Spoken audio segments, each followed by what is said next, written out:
don't need a high-end designer or a lot of money to get a luxe look. Be your own interior designer. This is Affordable Interior Design, the podcast. Here's your host, Betsy Helmuth.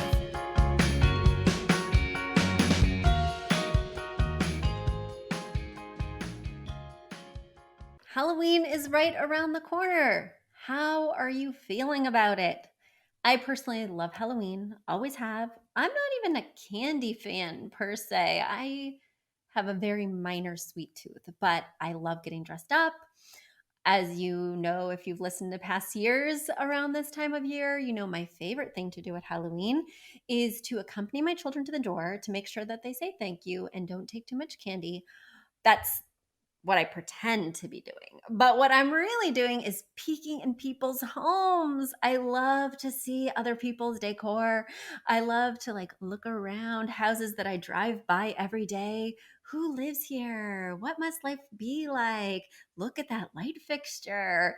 I'm always telling my kids, this is where we're going. We have an agenda. Mommy needs to see inside these 6 houses, and then you can do whatever you want.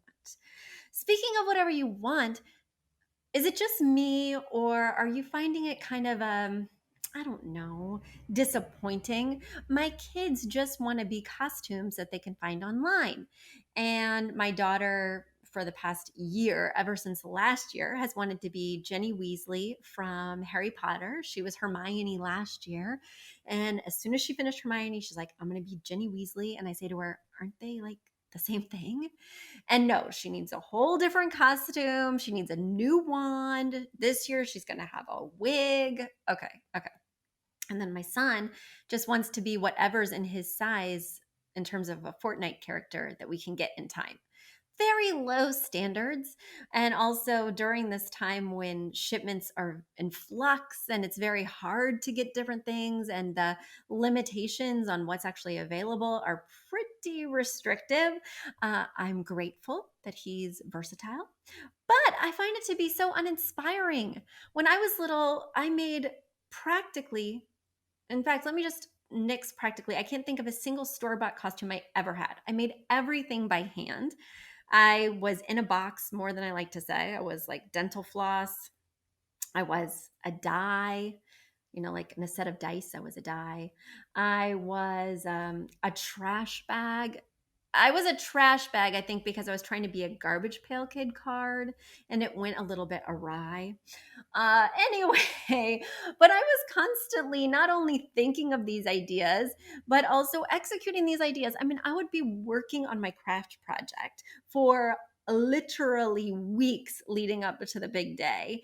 And I'd use the glue stick and buy construction paper and just get so into it. And now my kids just want to go online and click and buy. And it's true.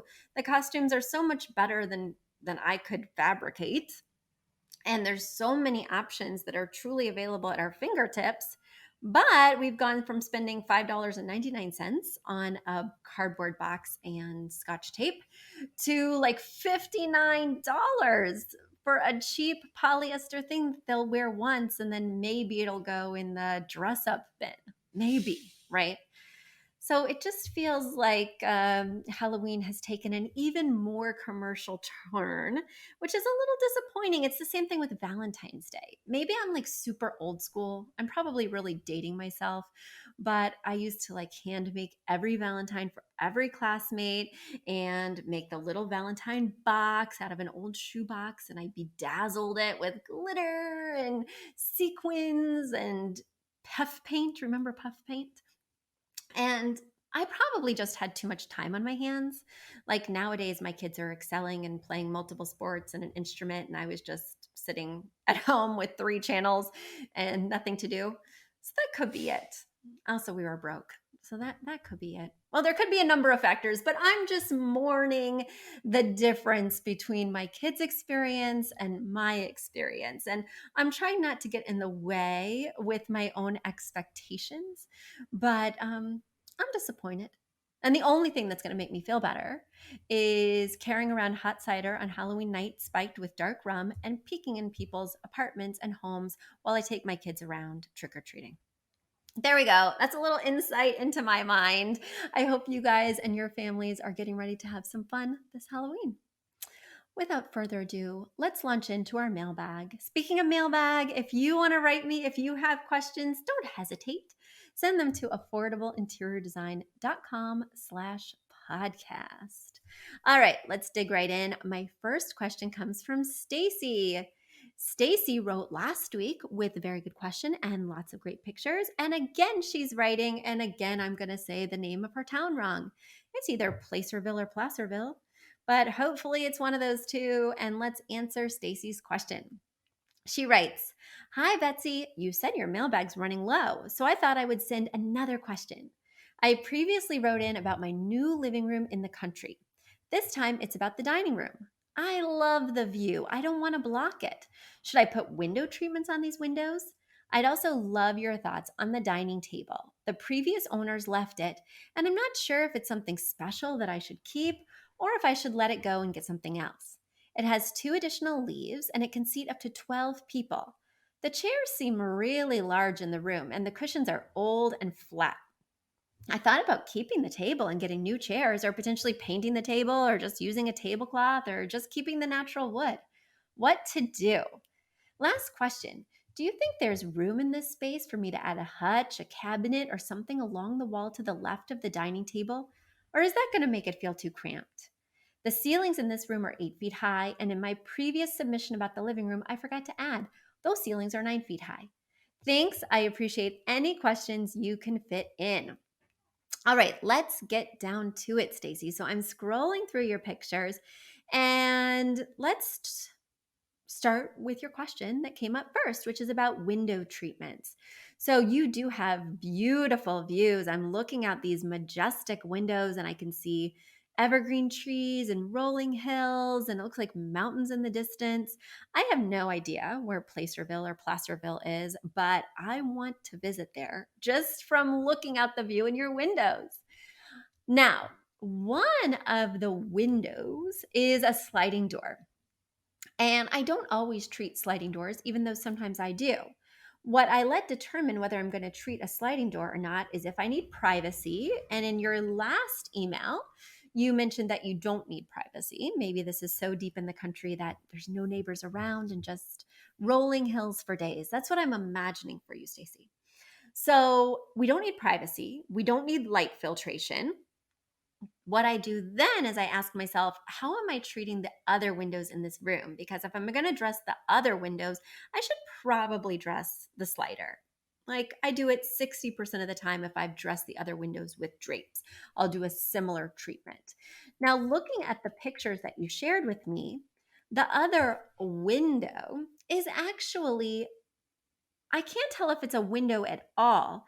It looks more like a pass through. And the reason I'm thinking it's a pass through, which could be erroneous of me, I'm thinking it's a pass through, which is a cutout in the wall that kind of leads to another room, but isn't truly a window. And oftentimes it has a ledge where you can put stools.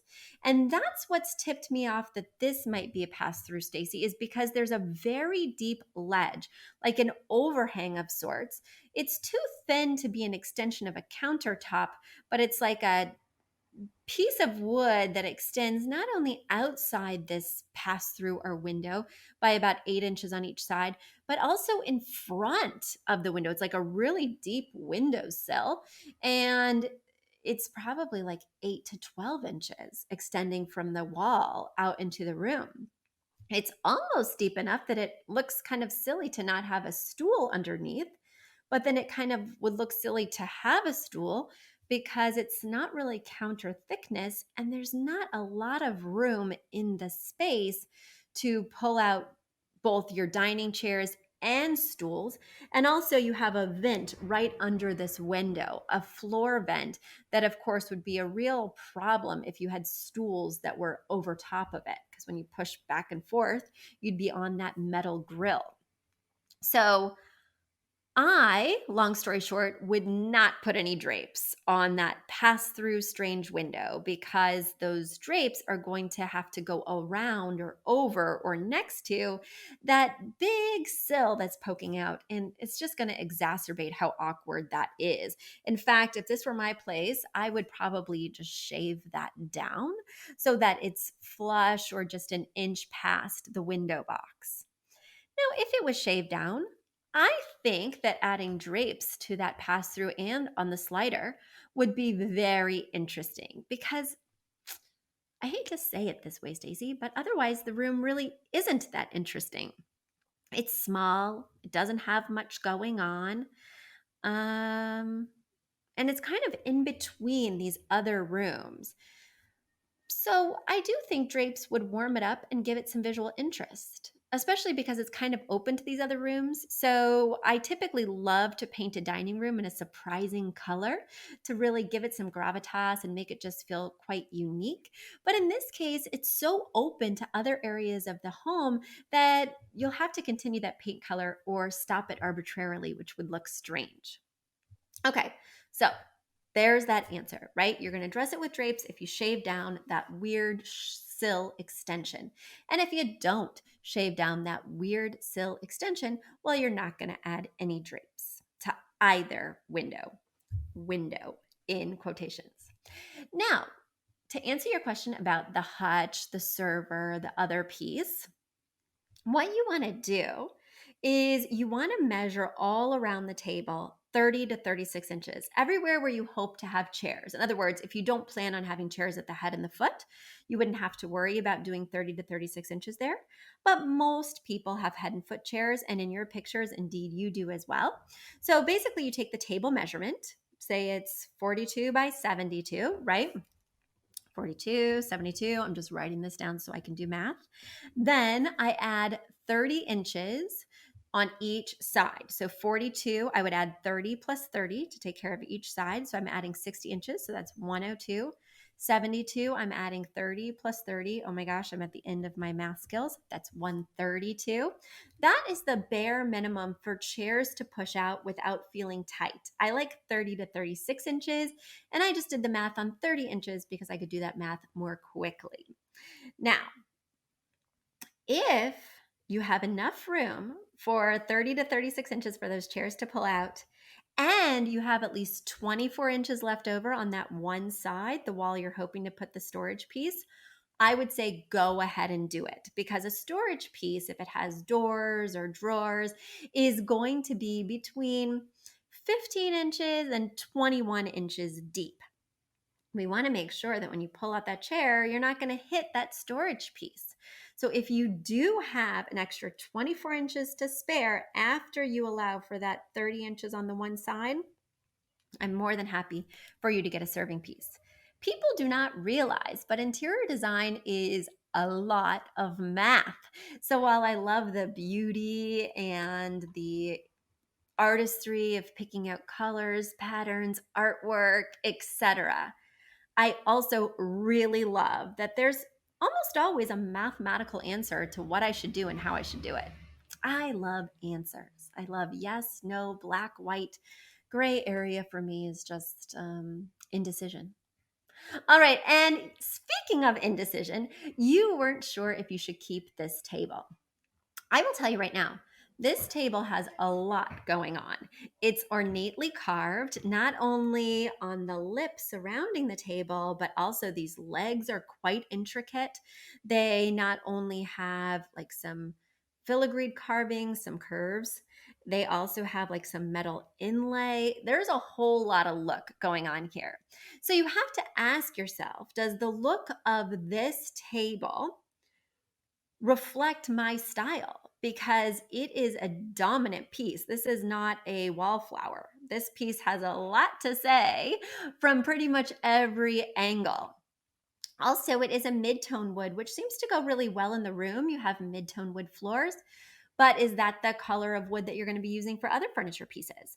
If you're going to be using espresso wood or light birch wood in the adjacent living room, well, then because it's so open, it is going to look out of place to have this mid-tone wood table. What I wouldn't do is I wouldn't use the corresponding chairs. You know, I hate a matched set. Interior designers don't want things that came together in a set. They want things that go together and were curated to work well together, but weren't just, I'll have page 34 of the woodworker's catalog, right? So for me, the chairs are really bringing the room down because they're so ornate and carved themselves that it's just too much. It's just too much. Yeah, yeah, yeah. So one or the other, and the chairs are really not my jam. So I'm thinking one or none, the table or none of it. But I would be more inclined to do, first of all, a rug to break up all that wood, because a wood table on wood floors is just a lot of wood tone, especially if it's a similar tone. So I would definitely want you to get a rug. And then I might do like leather chairs that you could easily wipe off, especially if you have young children, but that could provide a contrast not only of color, but also of texture, because leather is not a texture that you've used in this room yet, as far as I can tell. So there we go, Stacey. I think I've solved all your problems, because that's what I do. I just sit here on the airwaves and solve people's problems in my own small way. All right, let's get to my next question. Next question, scrolling through the mailbag here. It comes again from Stacey. Stacey, thank you for filling my mailbag. And also, I love that you include these beautiful pictures so I can really respond, not just theoretically, but with lots of great detail. Because as you guys could probably guess, I'm a visual learner, right? I love to look at things. People can tell me things all day long, and I probably won't remember them, but show me a picture and I will maintain those details for way too long. Yeah, I'll remember the carving of that table for a long time, Stacey. Long time. Okay, let's get into it. Stacey writes, "Hi Betsy, the primary bedroom in my new house has an interesting ceiling situation. While a lot needs to be done to this room, this ceiling has me baffled. The previous owner turned it into a garage, or I'm sorry, turned the garage into the bedroom. And to maximize the ceiling height, he created two areas with a tray ceiling. I think that's what it's called. The low parts of the ceiling are 7 feet high. The tray ceiling above the bed is almost 8 feet, and the other tray ceiling with the ceiling fan is about 7.5 feet. Ideally, I'd love to raise the entire ceiling, but that's not going to happen for a long time, if it's even possible. In the meantime, how can I make this most visually appealing? Do I need paint? Should the different areas of the ceilings be different colors to accentuate the tray? I've seen that online, but I think it would just draw more attention to it. Should the entire ceiling be the same color? Well, how about the walls?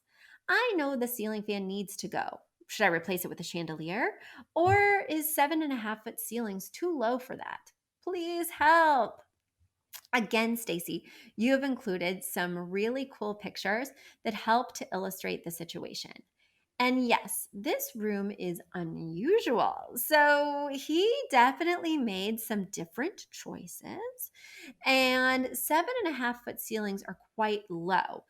I'm kind of glad that's in a bedroom versus another room like your living room or dining room, because it can feel cozy, womb like, nest like, a perfect place to snuggle up.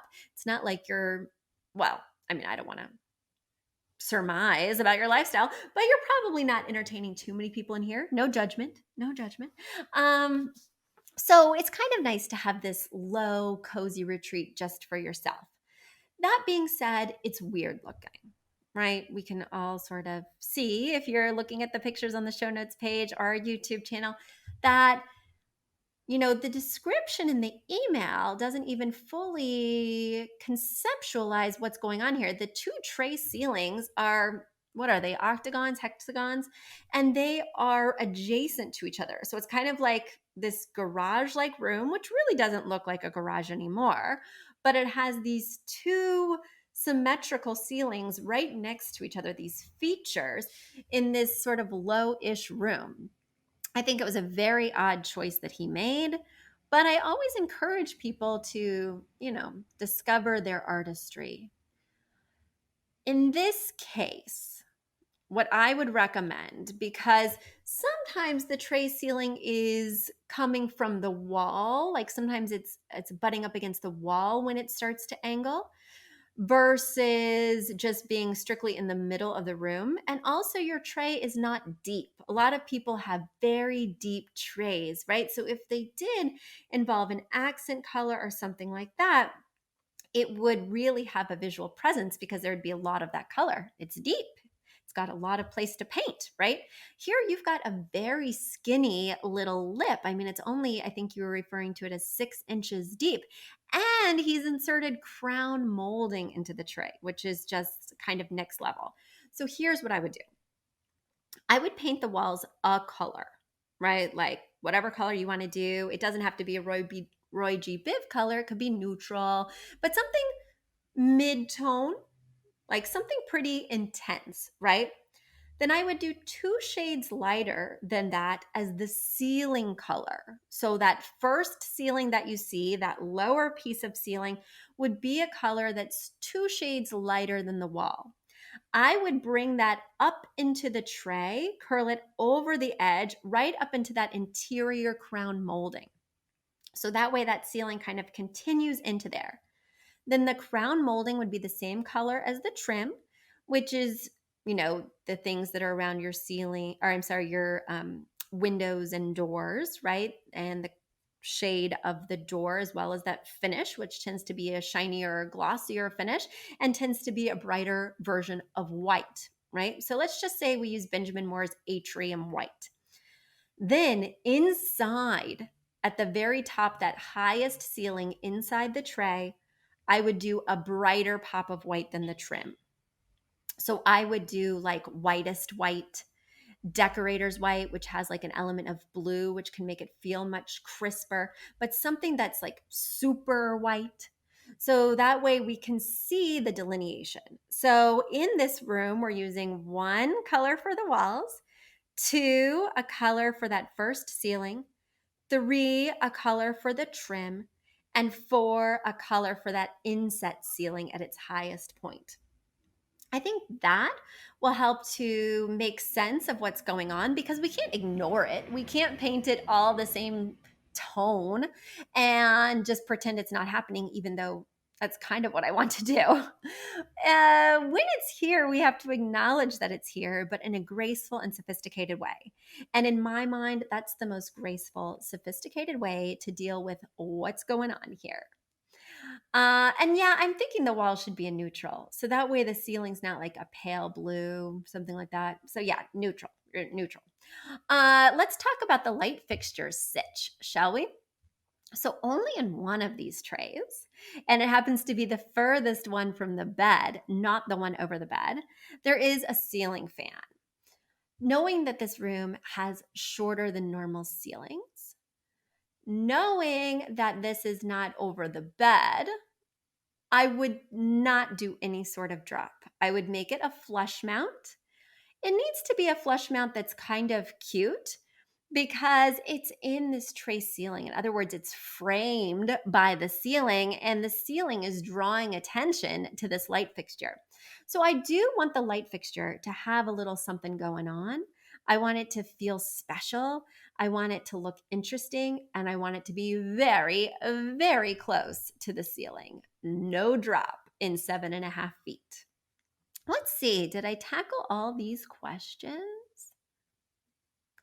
You asked me, like, what else could you do to kind of help with the room?